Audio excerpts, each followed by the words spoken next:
You're about to enter into a new world of knowledge, curiosities, and high strangeness. This is a podcast of Straight Up Strange Productions. You're listening to Mysteries and Monsters. I'm your host, Paul Bestall.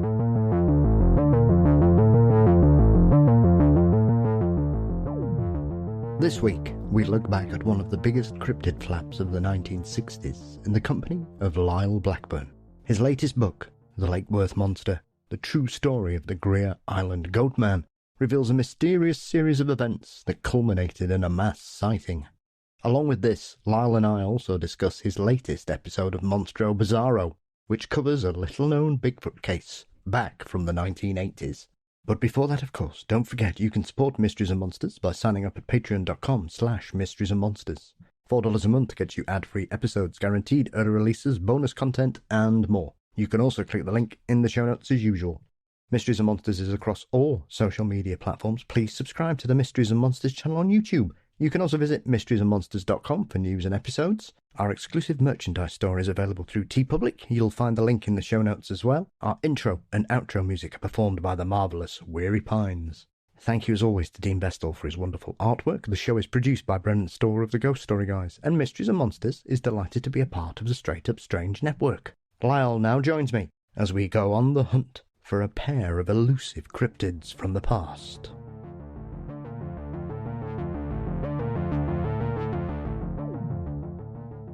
The long hot summer of 1969 was enough for most residents of Texas to be dealing with, but over in Fort Worth, they had something else to worry about.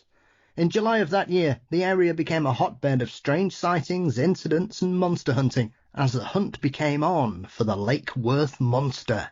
Joining me to shed some light on one of the best monster flaps of the late 1960s is the one and only Mr. Lyle Blackburn. Lyle, welcome. Hey, thanks for having me. I hope I can shed some light on this dusty old but relevant case. Absolutely. And it's always a pleasure to have you back on, my friend. It's always one of those joys in this particular field is you are one of those people that whenever you release either an episode of your wonderful podcast or a new book, I am giddy with excitement like a small child, Lyle.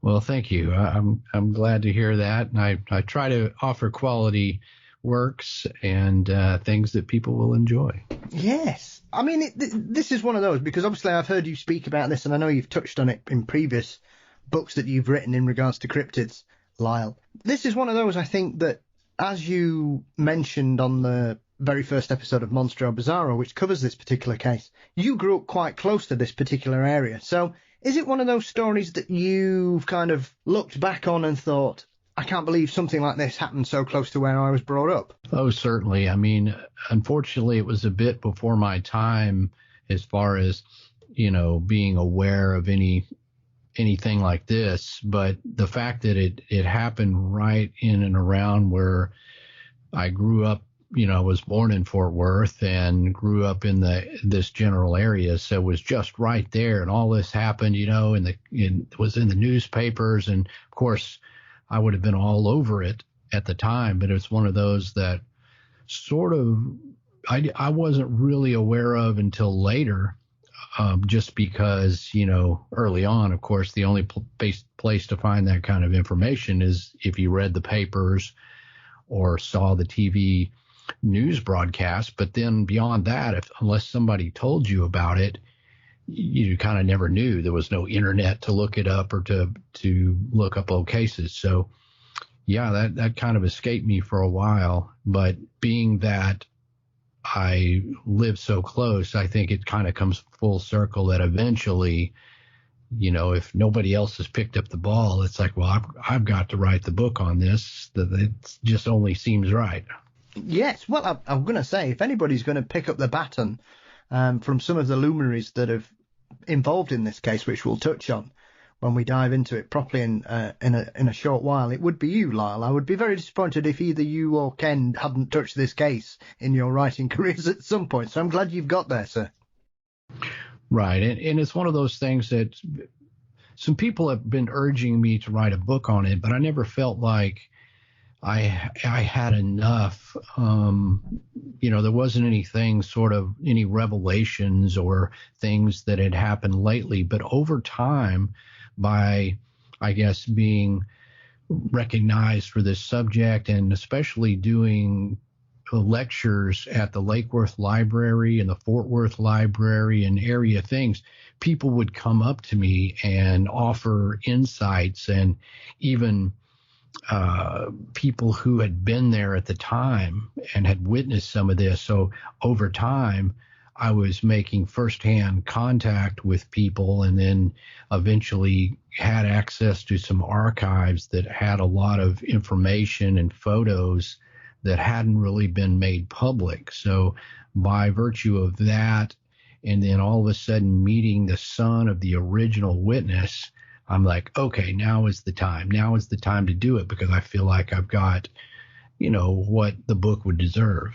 I think sometimes this is the problem with some of these historic cases, that depending on when and where they happen, I think that the sort of trail of clues can sometimes dry up very quickly. And I think, as you say there, because your presence has become more widely known in this particular field over the last 10 years, Lyle, I would imagine you have far more presence in the area as being a specialist in these wonderful subjects that you cover than you perhaps did in your younger years. And like you say, when you're doing your lectures and your tours and your talks around the country, not just in Texas, but further afield, the chances are that you will stumble across these people. And with it being a subject so close to your heart, essentially being your nearest cryptid, I would imagine, or serious flap case, it's almost as if it was always going to find you in some way. Absolutely. And that's kind of how it works a lot of times with this. I mean, I kind of go where things lead me and don't try to force them, because over time, all things will reveal itself if it's the right thing to do. And that's certainly by being recognized in this and being exposed to places where people can come up and talk to me and share stories, then that afforded me something that most people wouldn't have. If you just started from zero and started trying to research this, where do you even start, aside from, well, here's some old newspaper articles, here's an old book that has information. But for me, that firsthand contact and just being in the area afforded me, I think, to find things that were relevant to this case that had never been made public, and that really rounded out as the most thorough research that could be done on it. As well as when you covered this, because the other aspect of this is obviously this was the very first episode of Monstro Bizzarro, as I mentioned before, which came out in April 2022, which seems like a million years ago with everything that's happened over the last 3 years long. And so that was very interesting that you mentioned during that particular launch episode that some people had seen you on television who were there in the incidents, and therefore it gave you a bit more. But I suppose does it still surprise you that people will come forward about cases? Because, when we're talking about this one, this is 55 years old. So sometimes people would suspect that, you're not really going to have the first-hand witnesses or people who were involved or knew much about it. And yet, time and again, it's all about being in the right place at the right time. And for somebody like yourself, because you've been on television shows and documentaries and you're so immersed in this subject, that kind of gives you a bit more currency in regards to how people trust you, Lyle. And I know you referred to that in the episode of Monstro Bizzarro talking about the Lake Worth monster, that one of the witnesses who had been involved in some of the incidents had seen you on that. And kind of, do you think it's because he realised that you take him seriously? Because obviously he said, I don't talk about it because everybody used to just laugh at me. Oh, absolutely. I mean, most of the time, if you've seen something weird like this, especially some years ago, if you told friends and family, typically they're just going to laugh. I mean, they're just not going to take you seriously. And, to some people, if they saw something strange, especially something strange that was, it was covered in the newspapers and everywhere else. I mean, this was this was an event or events. So I think all of a sudden they see somebody who, oh, well, now this guy seems to take this seriously for whatever reason, for historical purposes or believing that there could be strange creatures out there. They feel compelled to share with you because no one else is really, giving them the time of day about it to think seriously about, well, did you really see something strange out there? And there are strange things in the world. So that brings them forward. And I think they see I'm just, hey, I'm not judging. I'm just fascinated by the cases. And then they'll share, whatever they have. I think before I dive into this incredible series of events that happened that summer, primarily, because obviously there's a few things here and there around it. The most recent episode of Monstro Bizzarro, which for me is one of the best podcasts in this particular field by a long way, Lyle. I adore the level of care and attention you put into it, the archive interviews that you managed to get hold of, and the way you lay out the timelines, whichever subject you've covered, and you've dived into some brilliant stories over the last couple of years. This most recent episode, I have to say, kind of caught me on the back foot. And I know it was very interesting when you were talking about this, which was obviously the Cowman of Copalis Beach up in Washington State. Now, I'm not pretending to say I'm very well versed or the most well-read person in regards to cryptids, but I'd never heard of this story. And I know when you were talking about it on that particular episode, you kind of put forward the idea that a lot of people would see the title and kind of move on and think, well, why am I going to, a cowman? That's a silly story. But once you listen to the experience and this incredible story, you suddenly realize it's a lot stranger than that. Right. Yeah. It's one that story had limited publicity because at the time it was posted on the internet back in the 90s. There wasn't so much hubbub about Bigfoot and paranormal as there is now. And so it was something that has existed out there. And I had read the story on Bigfoot encounters some years ago. And then what really got my attention is one of my buddies who's a filmmaker here in Texas decided to make a movie based on that. And it's a movie called Something in the Woods, and it's a really good Bigfoot film, one of my favorites. And the fact that they based it on that made me look at it again. And then eventually I always ask for suggestions and questions on my podcast. And one guy said, hey, I used to live in Copalis Beach and you should cover that story. So then I really started looking into it to see. It's a long report and a very well written story, and you're thinking, okay, is this real or is this fictional? And so that took me down the path to let's just consider this and try to decide whether it's real or not. And obviously something that inspired other people, because I mean, this guy literally made a movie, and making a movie is a costly venture and takes a lot of time. So yeah, it was fun to explore, and I've got a lot of good feedback from it, because whether people had heard of it before and not thought so much about it, or whether they'd never heard it and now it's a good story, so here it is. It was a fun one to cover. It's intriguing for me, Lyle, that there are still stories like this that haven't seen a wider audience, really, because you would suspect, as you say, this day and age, you can log on YouTube or numerous podcast applications, and you can find shows that specialize and deal with specific cases, quite historic in certain encounters, and yet this one seems to be one of those that just fell through the cracks, and therefore it makes you wonder how many more like that are out there that were posted on those sort of early days of the internet and people using geosites and messaging boards for recording such things, not compared to the websites that we have these days.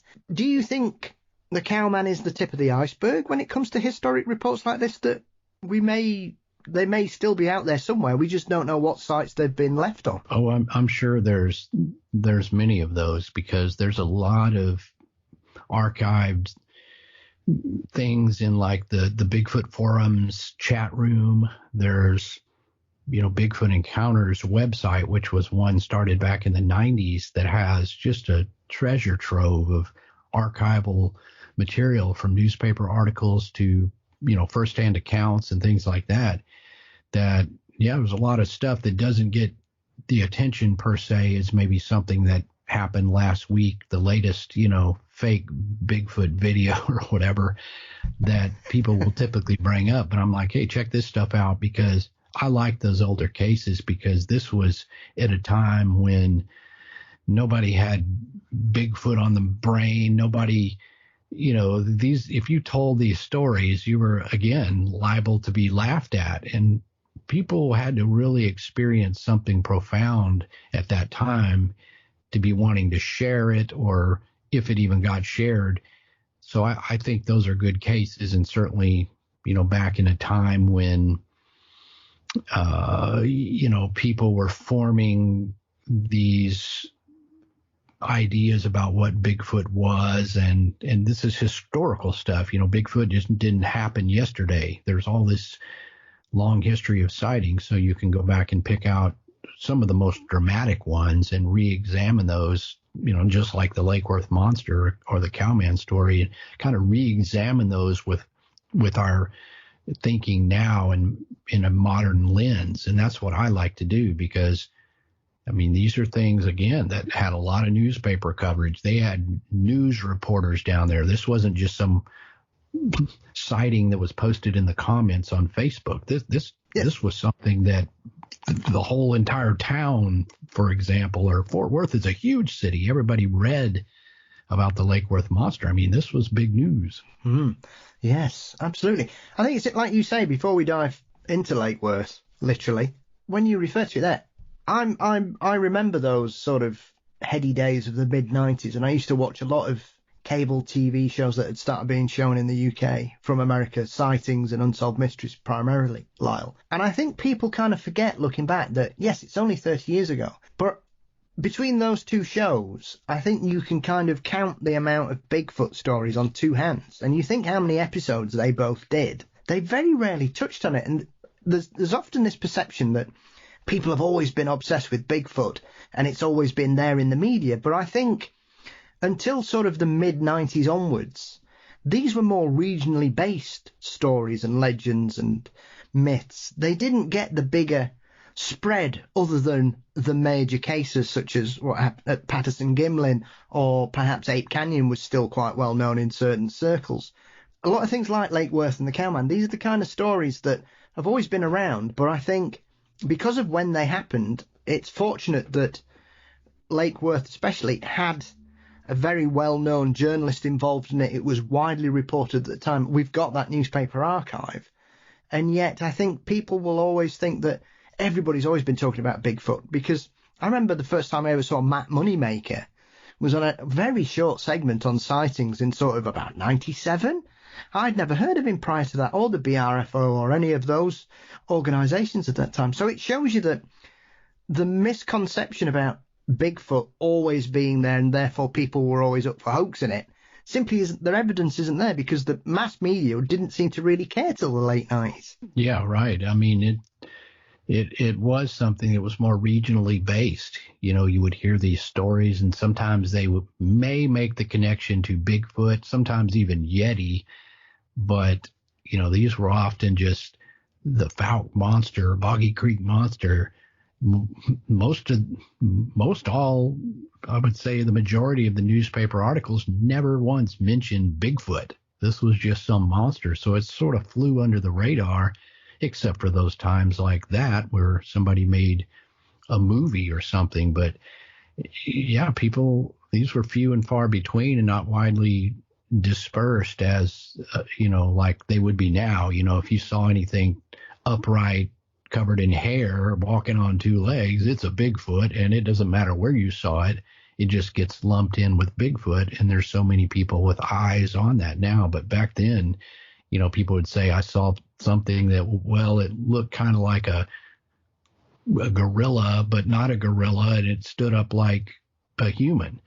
Well, I don't know what it was. And so those weren't as widely publicized, and those are ones that, yeah, I've done this in many cases where I I bring all those to light and the relevancy of the history of these strange but true things, and revitalize them in a way like they never, it never got originally beyond the regional newspapers. Well, the thing about this particular case, as you've covered in the book, The Lake Worth Monster, because I'm aware of this case, obviously, from hearing your show and reading about it over the years and seeing the alleged photo and reading some of the incidents that occurred during this crazy summer, there's a lot of this that reminds me of the Bishopville Lizard Man, Lyle.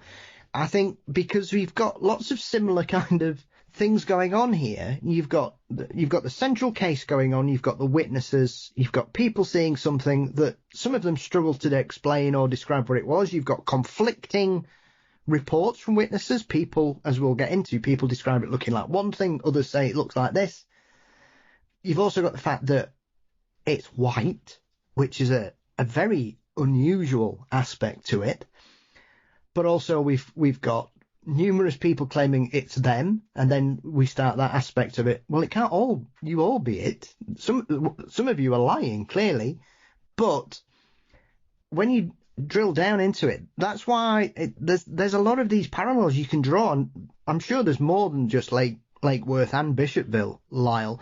Does it strike you surprising sometimes that when we get these cases, you've got these kind of ingredients that for people like us, as you say, where when you see an upright, hairy creature wandering about, most people will say it's Bigfoot these days, whereas those two particular cases, it's like you've got two strands of monster running, but you have to sort of unpick it to realise that perhaps what some people are saying isn't quite right. Right. There are similarities definitely to the Lizard Man case where you did have those conflicting descriptions, and that makes it all the more confusing, obviously, is to try to figure out just what the heck it is, if anything. Yes. And this one too. But, I kind of chalk that up to, people, you don't have very long to observe these things, and it's not in the best conditions. Usually it's at night.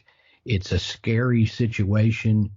This isn't a situation where you're going to the zoo during the day and observing an animal that you could give quite a solid description.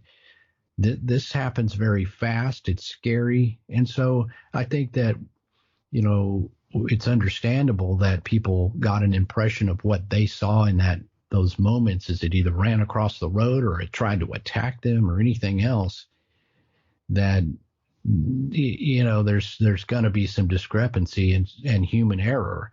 And, you got to figure these ones that are highly publicized, that it's possible that people saw things that they wanted to believe was the creature, and not that they were purposefully trying to, not a hoax or necessarily, like it's just people. I saw it. People have reported that out here. It must be it. And here's what I thought, when, perhaps that wasn't even the case. But yeah, it's just a strange thing. And at the end of the day, you're like, well, people saw something weird. There's no doubt about it. It's definitely not made up, but it's hard to figure out a solid uniform description because you're just getting these bits and pieces from various witnesses, It's interesting as well that the sort of key incident that kicks it all off to make it cross over, I suppose, into the public domain is this incident with the Reitgards couple who had gone for a quiet drive somewhere, shall we say, Lyle. But as with some other cases in the past, once this kicks off, all of a sudden the police go, yeah, actually, people have been telling us about this for a few weeks, actually. And this is the same thing here. Right. It's exactly the same thing. There's always that one seminal incident that, culminates in, the police getting involved in the newspapers. And, that's where we set it off here on July 10th, 1969, in which the Reichards, John and Linda, were out parking in this area around Lake Worth, which back then that area of Lake Worth near this place called Greer Island was like a lover's lane hangout, where people went to, hang out, even drink beer, but it was also good for fishing. And John Reichard had been in town a little while and heard that there was good fishing at Lake Worth. So he wanted to go out there. He went after work one evening, and it was already getting after dark, and he was going to do some night fishing, but his wife really didn't want to get out of the car because she thought it was kind of creepy out there.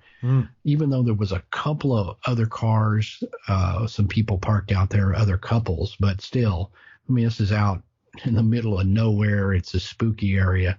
So she stayed in the car, but John was down fishing, and all of a sudden he heard her scream, turned around, and he saw a white something that had gotten onto the hood of the car and then was looking like it was coming around to the passenger side window. So he threw down his fishing rod and ran up there and was shocked because what he saw was what he described as this upright, hair-covered monster. It had white hair, but it looked like it had horns, and he even said it looked like it had scales or something.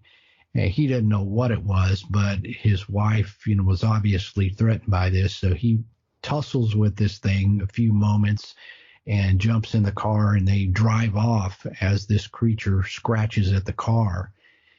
And they drive up to a cafe, which was up on the main road at Jacksboro Highway at the time. And they went in there and had to borrow the phone to call the police. And they were quite, distraught, as you can imagine. And I met this guy named Bill Morris eventually in my talks over there in Fort Worth, and he was actually in the cafe at the time when these people came in, which gave me some better perspective. But he said they were just freaked out, and the police showed up, and they're trying to understand what had happened, and then the other couples that had been down there drove into that parking lot, and they confirmed that something had jumped down on that car and tried to attack that woman.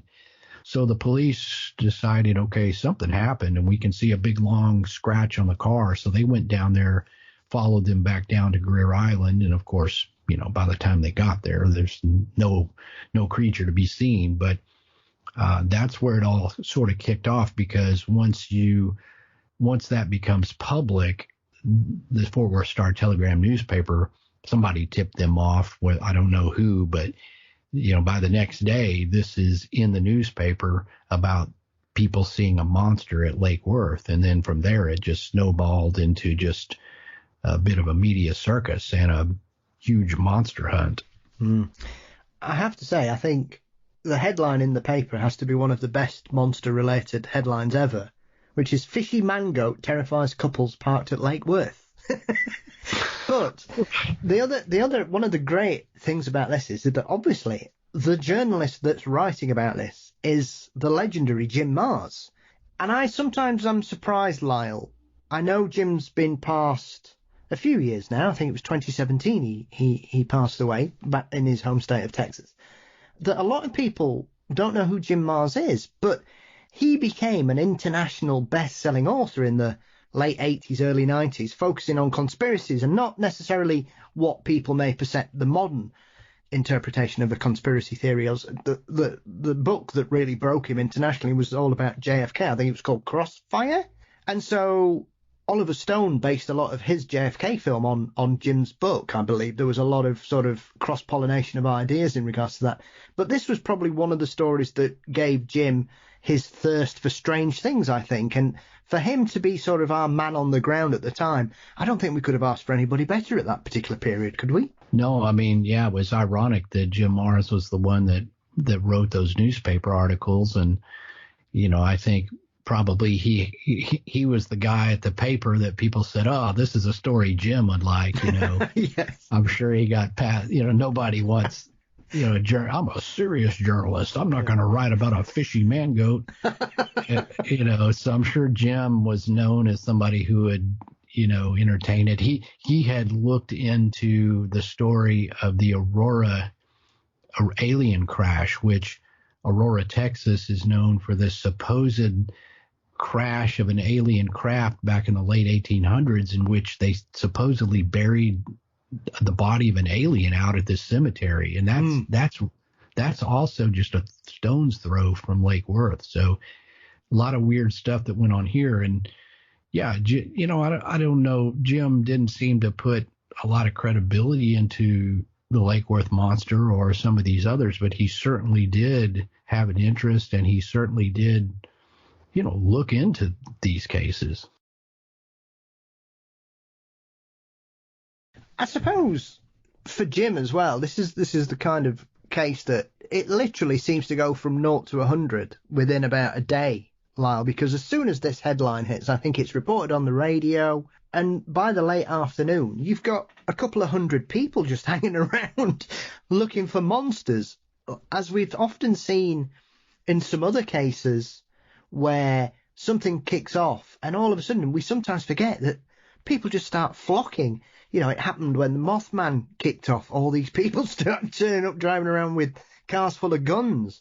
And the same kind of thing happens here. But what takes this to a different level is obviously within 24 hours, you've got this mass sighting based around the lake, because you've got so many people who are so intrigued that I know people like to say, oh, well, it was probably somebody in a suit just mucking about. But with the greatest respect, even living where I live, I would suspect, Lyle, that this is not the place that you like to run about pretending to be some kind of monster. Right. I mean, that's just not what most people are going to do with their life, is to dress up in a suit and run around out there and obviously in a dark, spooky place. And this is Texas. I mean, people carried guns back then. And that was a time period, even when I grew up in the 70s. I mean, my dad drove around drinking a Coors can of beer in the truck, and there was a shotgun in the back window on a rack. I mean, yes. That's just the way it was. It was just very, let's say, redneck or some term, but it was just the culture, and it was all about hunting and fishing and all that. So people had guns, and it would not be a time, I mean, even now, but it would just not be a time to dress up in a suit. And back in 1969, your choices of monster suits are very slim. There was not, you can't get an off-the-shelf Bigfoot costume, yes. So, or certainly not a white one or something. You would have to make your own, and to make it convincing just seems hard. And to convince somebody who saw it up close, like John Reichert, I think if you're just wearing a goat skin over your shoulders or something, or had a cheesy mask, I think he would have said some crazy person in a mask. He wouldn't say it was an animal or something, a monster. It just doesn't make sense. And some of the I examine in the book, as you know, about other claims that people had that they were the creature or what have you, but those explanations were either not, it wasn't explaining the whole thing, nor were most of them very convincing as far as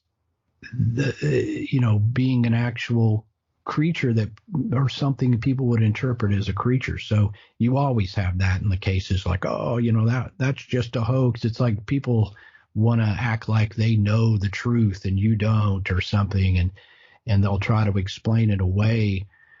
But that doesn't explain several, months and months, or even a few years of weird sightings, much less pictures and other things that had been taken in the Lake Worth monster case. Well, exactly. And I think this is one of those, again, as you refer to, because of the era and because of the time and how people carried themselves at that particular period, Lyle, a lot of people for recreation and even for employment would be involved in hunting and fishing as a source of income for them. Because once again, this is the kind of situation that we'll often see that people say, well, you know what those kinds of people are like, they're not very intelligent. And I find this infuriating, that people can dismiss such individuals, because they work on the land for their life and their livelihoods, that because they don't have a piece of paper with a college degree written on it, they're clearly not very bright. And it really annoys me, because I think if you're to be a successful hunter,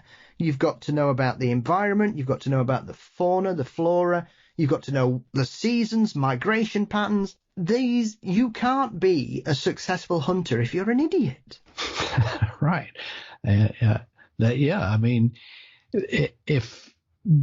Book smarts don't make familiarity with wildlife, and the most credible people are the people who go in the woods and are familiar with hunting and things like that. I mean, I was raised, with my father and my uncle and everybody else in my family hunts, and no amount of book smarts can make up for just experience in the woods, because you could hear a scary snort or something in the woods. Well, it's, there's other things. You have to rule out hogs and cougars and all kinds of other things. So I think people who are in those environments are they're at least smart about what's there, and they know the difference in, something that's unusual and unexplainable against, just normal things that are in the woods. I suppose as well, this mass sighting incident is probably, would you say it's the biggest mass cryptid sighting we're aware of, Lyle? Because I struggle to think of anything similar in regards to the number of bodies that were around at the time when this kicks off that particular evening at the lake. And like we said, even if it is somebody hoaxing it or the excuse that gets put forward, the events of that evening are very hard to believe that even a very strong person could achieve what occurred that evening, and also avoid getting shot by a lot of trigger-happy people. Right, because, the following night on July 11th, after that, the Reichert story had been printed in the newspapers, it immediately went what we would call viral. Yes. And by the next evening, there was, 30, 40, 50 people down there in that area where they were parked. And, some of them in a playful manner, we're going to see the monster, and some people serious, we're going to see the monster. And there was even park rangers and police down there. And then, what occurred was everyone there, at least 30 plus people, saw an upright figure run up on this ridge and grab a tire with the wheel and allegedly hurl it across, this field over the heads of the stunned onlookers. And of course, at that point, everybody just runs for their lives, because now it's like, okay, there's something weird going on. So in a cryptid case, you very rarely, if any time, have 30 people witness something. And, whether that turns out to be the creature or not, it just puts an emphasis on there was weird stuff going on, and it was witnessed by a lot of people. And yeah, that's just a rarity. And one of the most unique things here is you have a lot of witnesses. Do you think it's one of those as well, especially with what occurred with this tire, that even if anybody would have perpetuated such an event, the chances of somebody not being hurt here, you couldn't take things into consideration, because obviously we've got the tire being thrown, and I know some people who have claimed to hoax it say, oh, well, we did this and then it bounced off a bit and that's what's made it fly over there. Regardless, you can't guarantee that somebody's not going to get seriously hurt, either in this suit mucking about, Lyle, or one of these people down there looking for the monster. The chances of somebody being hurt, this seems to be one of those where it's pure luck that nobody got seriously hurt by the event. Oh, yeah. I'm surprised that nobody shot somebody down there or, claimed to have shot at the creature, because people were carrying guns. And I have pictures from that very time of some of these guys who were down there touting themselves as monster hunters, and you can see guns in the picture. I mean, one guy with looks like it's a 45 strapped to his hip. I mean, this was serious business. And to dress up in a suit or to pull anything, especially after it had, been in the papers enough people were down there, you'd have to be totally crazy to go down there, because you could see the guns out there. And of course there was one alleged story that people had shot at it and it left a trail of blood, but they must have presumably hit the creature itself, because, nobody turned up dead. It wasn't, they didn't accidentally hit a person, but it could have very well happened. And it's amazing that somebody didn't get shot. I think it's also one of those, even with everybody saying about claiming to have been the person in the suit, like you said. I mean, this is the thing that I think can often get overlooked in this. 1969, you can't just walk into a shop and say, oh, can I have a Bigfoot in a large, please? And even if you wanted to take the time to build a suit, why would you make a white one? Because even after everything, the Patterson-Gimlin footage was out there. I would imagine some people in the area would have seen it on the news at some point, or even in magazines that were released at the time. I think Time did a big feature on it as well back in 1967. So that aspect of it, was in the public conscious. But having a white one really just kind of flies against the face of somebody just copying it, because you would think, well, if they're trying to hoax it, surely they'd try and do something like Patty. They wouldn't do something that for the likes of us would be the incorrectly reported Yeti, because a lot of people reported that incorrectly as being white. And then when we look at the original stories from Nepal and Bhutan and northern India, a lot of the descriptions of the Yeti is a sort of grey-brown colour. That, for me, is what takes it away from being a hoax, because it's not like they could have bought a different kind of suit and dyed it or bleached it or wherever. The amount of time to perpetuate something like this and do it well just doesn't seem to make sense. And it almost makes as little sense as somebody claiming what everybody's seeing is a macaque on the run.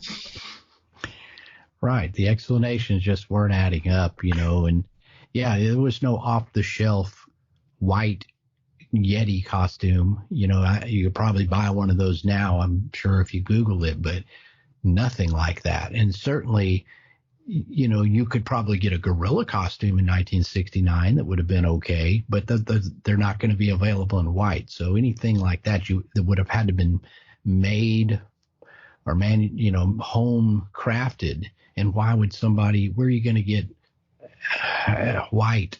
I suppose you could get a fur coat and modify it, but again, it's just going to look pretty hokey and wouldn't fool everyone. It's just not going to work. So those are crazy, and of course the local authorities or game wardens always say, oh, it's a monkey, or, there's a monkey escaped, or it's a bobcat, which Yes. Bobcats are not white. Monkeys aren't white, and they're also, both of those are very small. John Reicher did not fight with a bobcat. He did not fight with a macaque monkey, because the guy would know what a monkey is and a wildcat. So that doesn't explain it. It just does not. No. But it does make me chuckle, because bobcats are often get put forward for all kinds of things. I think the Beast of Bladenborough, they tried to explain that away as a bobcat and just ignored any other animals that were unfortunately taken afterwards, Lyle.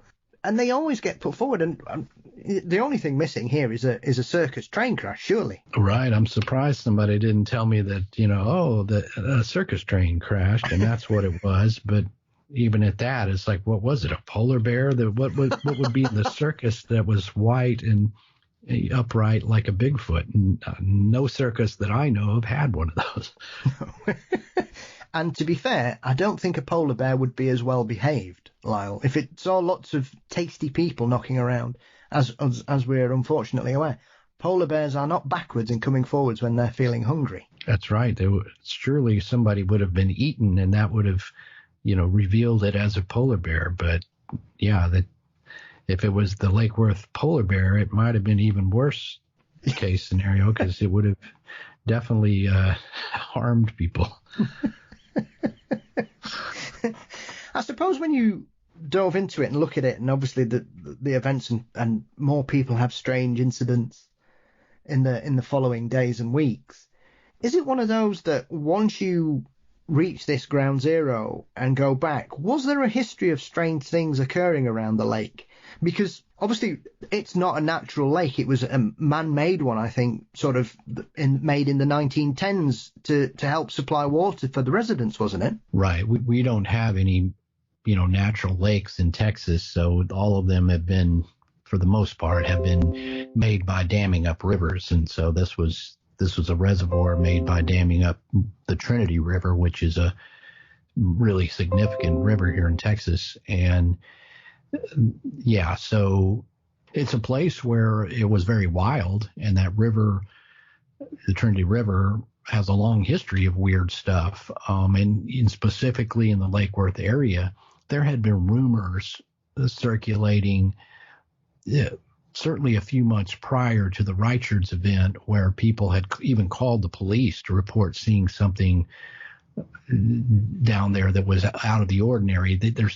I couldn't find a real good description on what they reported or whatever, but at least people had been seeing something strange. And then, of course, when you start talking to locals, they'll tell you stories, 30 years ago, this or that. So there was a history of strangeness going on there, specifically in the Lake Worth area, if not just along the Trinity River basin itself, where you can find other stories that date back some years prior to that to suggest that, again, this isn't the first time that something's happened. It's just simply the first time that it became known to the public and got in the newspaper. But that's not, where it began, and that kind of supports that, again, the notion that there is something going on here. It wasn't just some wild thing that popped up out of nowhere. There's stuff going on down there.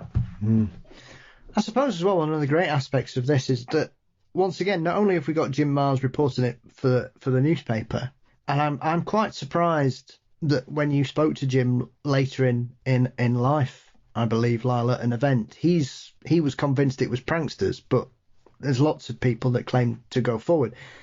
We also had this local resident called Sally Ann Clark, who seems to be one of those people, and we've got a few of these from certain cases around the US, where a local resident thinks this is really interesting and collects every eyewitness account that they can at the time to create a book. And I'm very envious to hear that you've got several copies, Lyle.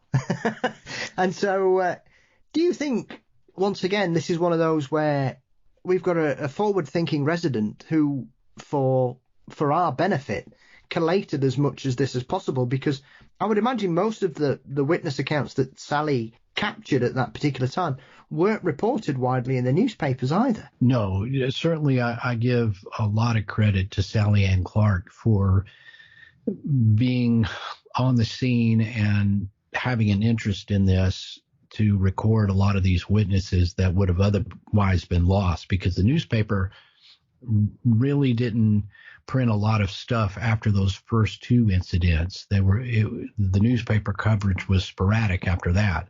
But Sally Ann Clark was down there doing, well, what I would do today is interview people and look into the case.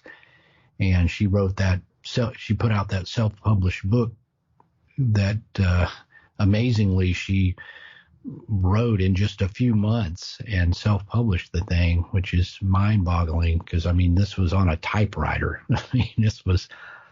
But that's one reason why the case has had some longevity and people know it outside of the Fort Worth, Dallas areas, because that book circulated around and people had it, and guys who were interested in Bigfoot and other things knew about the book, and that helped preserve some of these stories. Otherwise they would have been lost. So of course I'm kind of springboarding on, the newspaper accounts and what Sally had done.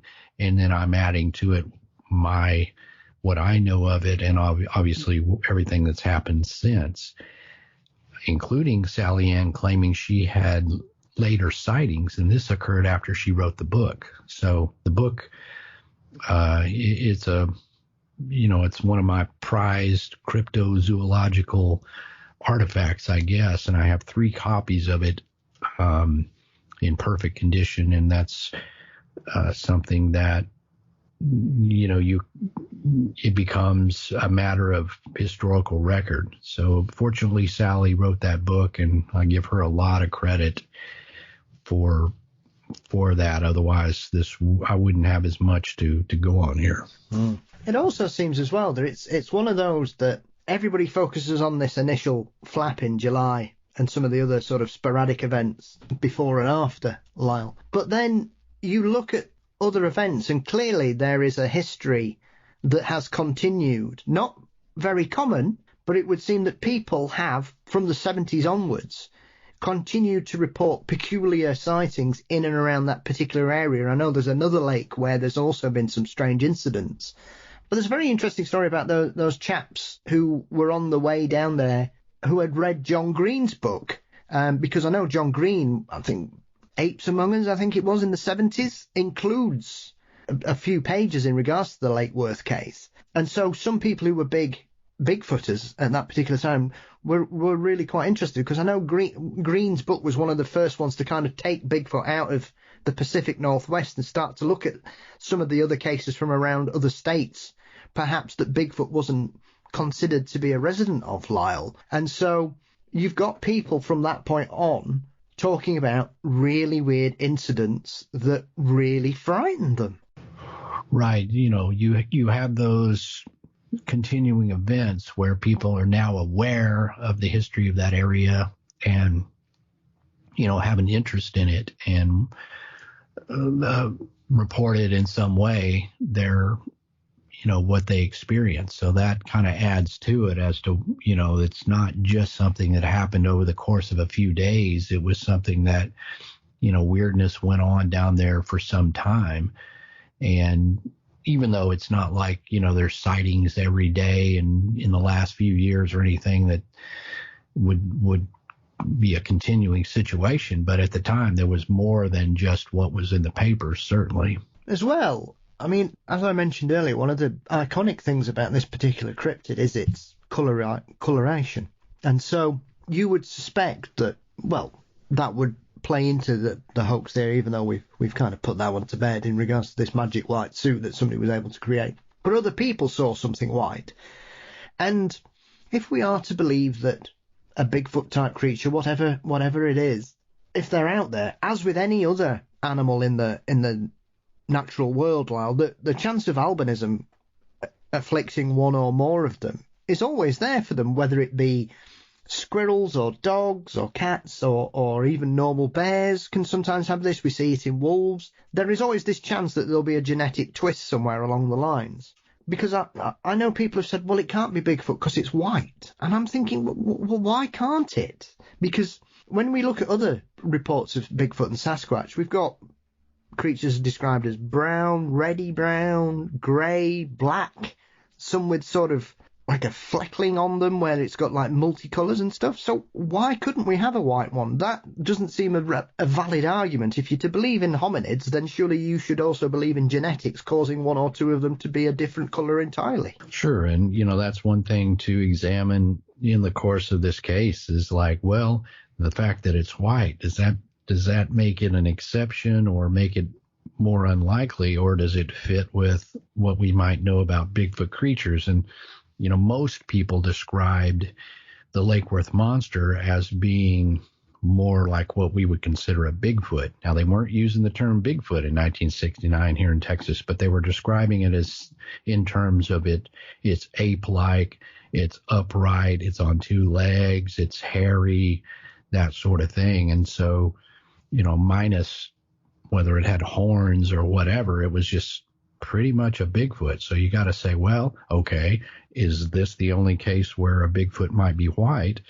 And it's not, certainly, because there was even reports in this area preceding that where people had reported seeing a white Bigfoot-like creature. But, I know a number of witnesses and have recorded, a handful myself over the years of people saying they saw what looked like a Bigfoot that had very light colored hair. And, I include some of those examples in the book to, obviously just say, well, this being the Lake Worth monster being presumably a white-haired Bigfoot does not rule it out as, something that couldn't happen, because there are other examples of these creatures having white hair, and certainly that could be from albinism or whatever age. I mean, humans have all sorts of hair colors, so certainly something like that could, and we see hair color variation in bear. I mean, we got brown and black and cinnamon color and all that. No problem here, I think, if we presume Bigfoot is anything of the sort, that, there could be a variety of hair colors, and that's what is reflected in the reports.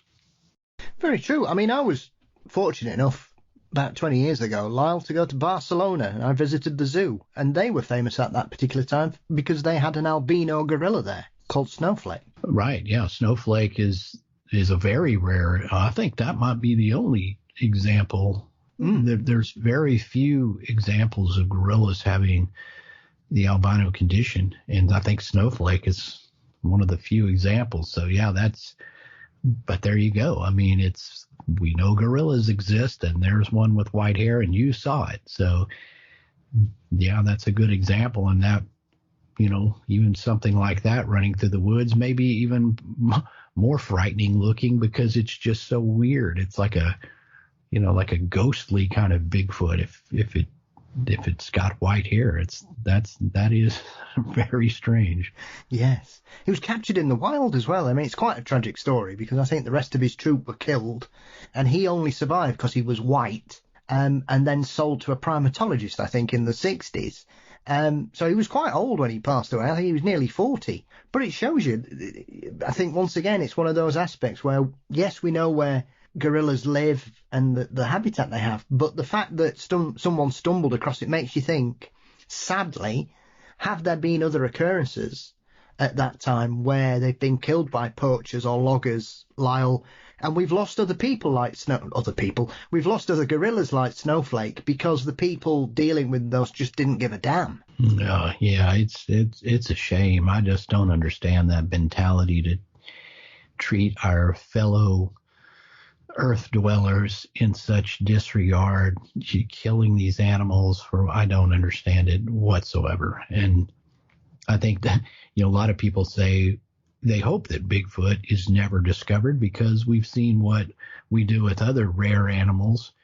And certainly we wouldn't want this to happen if we discovered Bigfoot. So, I think if I had an opportunity to escort one into society, I probably wouldn't, because I wouldn't want them to have the same kind of thoughtless treatment. So yeah, it's mind-boggling about that. But certainly there could have been other albino gorillas that weren't as fortunate as Snowflake, if you call he or her fortunate. Absolutely. And and the other aspect of this is, but as we know, the majority of Bigfoot and hominid reports from the southern states tend to be the traditional colorization, Lyle. One would suspect if you're going to be slightly lighter or have a lighter colouring, you would usually be in a very sunny state, such as Texas or California or New Mexico, and yet we know that majority of people who see things of that ilk in these particular areas do report the normal ones. That also lends a bit of credence in the fact that usually, as we've discussed in some of the Lake Worth's other relatives in neighbouring states, they seem to be a bit skinnier, a bit smaller, and therefore you would suspect, well, maybe it was just, like you say, it could have been very old, it could have been just normal colorization because of its environment. Who knows? Right. Yeah, I mean, these things can fit well with what we know of the natural world, even the fact that something in the south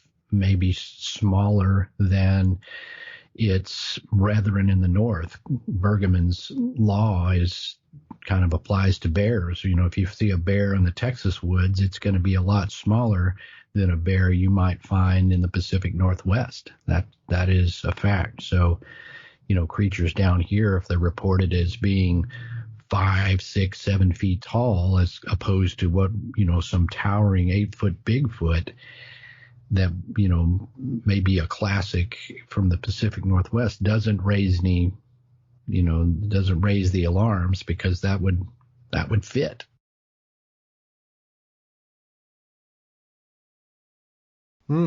Is Fort Worth proud, happy, surprised that this creature is still so highly thought of as a strange cryptid case, Lyle? I mean, sometimes you see places and they don't hold on to their monsters and their flaps. Others embrace it, and some would say it saves the town where it happens on occasions. As I'm sure I've said before, Point Pleasant and Van Meter are two prime examples of small towns who, with the greatest of respect, probably wouldn't have a lot to attract people if it wasn't for their cryptid histories. Fort Worth seems to have treated this with quite a bit of love, and still does to this present day, does it not? Yeah, in a way, they have preserved this. I mean, Fort Worth, the city as a whole, doesn't really need the Lake Worth monster, because we have the stockyards and the historical cowboy attractions, Billy Bob's, which is a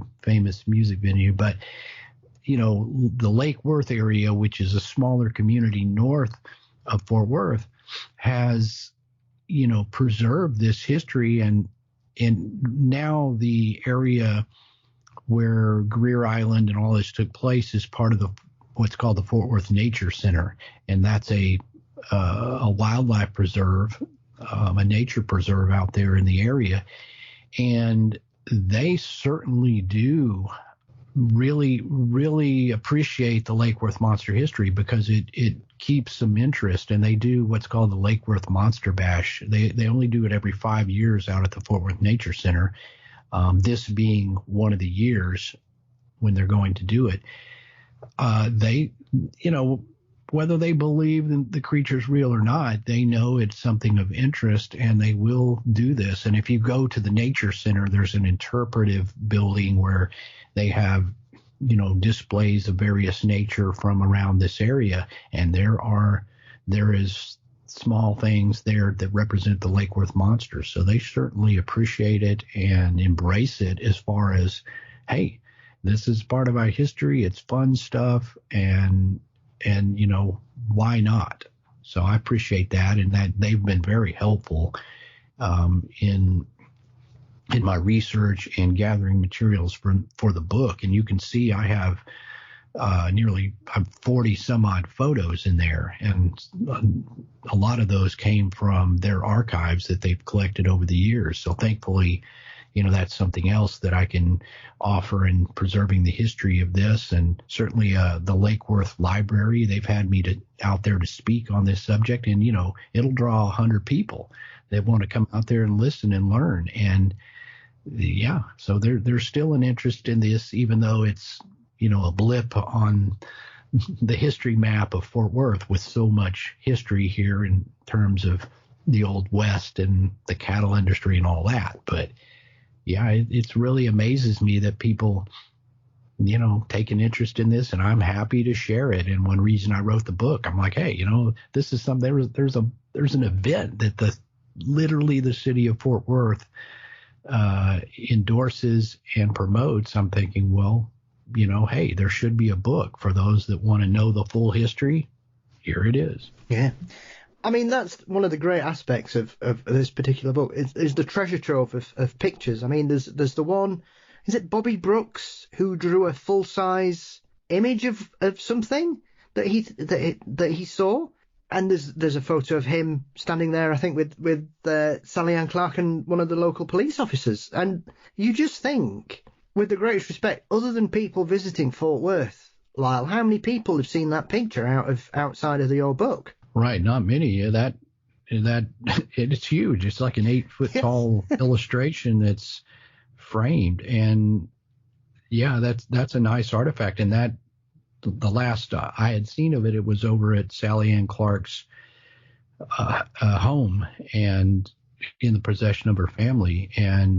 But Bobby Brooks has become a friend of mine, and he's the guy that drew the artwork on the cover of her book, and he drew that huge drawing that was photographed a lot over the years. There's a photograph of John Green the famous Bigfoot author researcher in front of that thing. So that's something that, when I got my photograph in front of it, I'm like, oh man, this is like a piece of cryptid history and, things that can be preserved. I don't know where that is exactly now, but I'd certainly like to have it in my collection if it ever comes up, Well, stranger things have happened. I was watching Antiques Roadshow, a program over here, the other week, and 3 ladies turned up with this very strange necklace, and it turned out that their great aunt was one of Aleister Crowley's disciples in the Golden Dawn, and they'd had this necklace for 70 years and they didn't know where it was, and it had all these sort of occult symbols on it,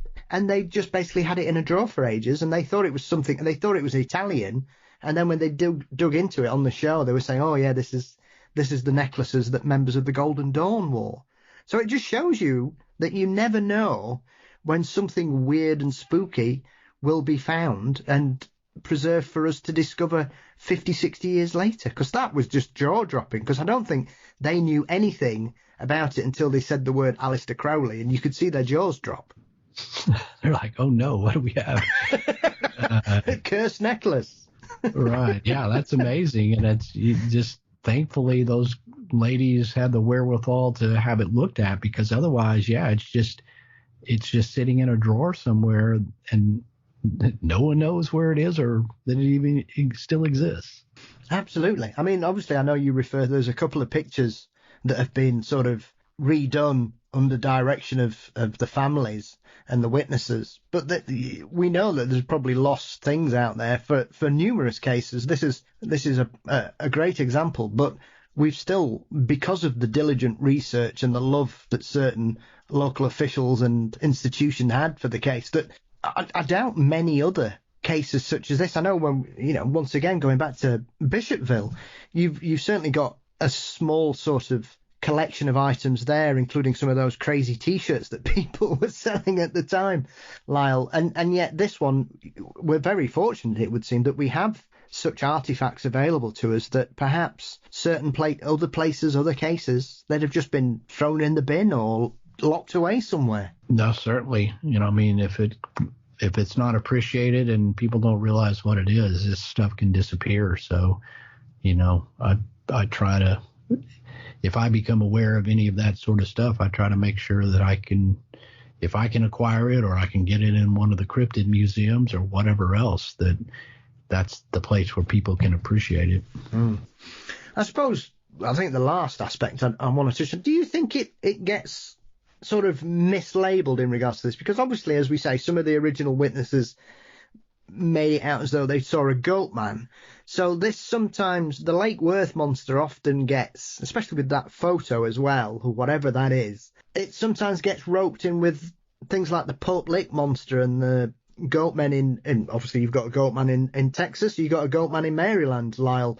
Do you think, as we were saying about the Cowman, is it one of those that because it gets mislabeled in certain areas that perhaps some people miss this case because they think, oh, it's a goat man, well, they can't exist, and therefore they don't dive deeper into it? Yeah, I think so. And it can add a silly aspect about it, the idea of a goat man or just seem more not as credible than maybe we think of something like Bigfoot. But it also gives it the unique thing, and that's one thing. And even the title of my book, it says, Greer Island Goat Man, because that's kind of how it's known. But it makes it stand out a little bit, because I mean, there's the goat men cases are a little bit more few and far between, and we do have a witness here who said it had horns. So yeah, just going by that, but and Greer Island Goat Man just sounded good. So, I like the alliteration with the G's, but yeah, it gives it a bit of a standout in personality, and I think that makes it a little bit more fun with the case. And of course, once you delve into any of these cases, whether it be the Fouke Monster or the Lizard Man or whatever that have a regional name, you always see that there's no really one set thing. Nobody didn't walk into town in the middle of the day where everybody could examine it detail by detail. I mean, this is, again, a shadowy creature that people get glimpses of, and often in stressful situations. So no matter what we call them, or a cowman or whatever, that gives it a little personality. But at the end of the day, it's still a plausible and spooky case where people saw what we essentially lump into the major category of monsters. Well, it's a fascinating case, and once again, another wonderful addition to your bibliography that is building year on year, Lyle. And like I say, I always love it when I get a little notification from Amazon, especially when I'm not expecting it. A bit like yourself and David Weatherly, it's a real bonus when I get a note to say, you may be interested in their new book. And I'm like, brilliant, I am. So for you, is this the time of year that you've basically got to try and survive the rest of October as much as you can, Lyle, either through appearances, speaking events, performing with your band, and then as well probably doing some research and investigation and kind of easing into the end of the year? Or have you already got your next project lined up and you're about to enable us all to rediscover another lost story? Well, my mind works that way, where I just finish one thing and I'm already spinning around in my mind trying to decide which one to pursue next, because I like to create these things and delve into these cases. But yeah, it definitely at this time of year, I've got a lot more appearances that go through Thanksgiving to get out there and obviously share information and promote the book and things you need to do to make the efforts worthwhile. And so, yeah, I think I've done more events this year than I've ever done, and there's just so many of them. So I gotta try to not commit to so much stuff, because at the same time I got to do research and hope to do some podcast episodes, which sort of is just all random. So I don't ever really announce schedules or dates like that I'm going to release products. I just work on them, and whenever I'm done, hey everybody, here's something. That way I don't commit to more than I can do, and I just do the things that interest me ultimately, and hopefully everybody else has an interest as well. That way I just go where the inspiration and things lead, which I think leads to the best result. And that includes the podcast. I can't promise a schedule, but I can promise some interesting stuff. So that's kind of the way I roll. And the rest of the year I'll get through these events and all the travel. And then I've got some stuff lined up to get back out in the field and just enjoy some time in the field while there's some good weather here and it's not too hot and it's not yet too cold. Yeah. Perfect research weather, Lyle, it would suggest. And I suppose that's the great thing about your body of work, is that you're not tied to a schedule. So it gives you a bit more flexibility, which I think, because of the way you work, it probably fits a lot better for you, and therefore you're not constrained by regularity, as it were, Lyle. True. That's why I don't have a quote unquote real job, because I don't want something like that. And people, man, you should have a TV show and stuff. And I was like, yeah, but that's kind of like having a boss and kind of like working a job. So I prefer to remain a free agent and do what I want when I want. And that's definitely fits better with my lifestyle. Well, it's a wonderful book, as I say. You've got a brilliant foreword by Craig Woolheater, the good friend of yours and obviously a well-known Texas Bigfooter and experiencer himself, and a wonderful cover by Jonathan Dodd. And so, Lyle, where can everybody get hold of a copy of this book, your previous work, and also catch up with the missed episodes of Monstro Bizzarro, which why anybody in this field isn't listening to that particular show, I don't know.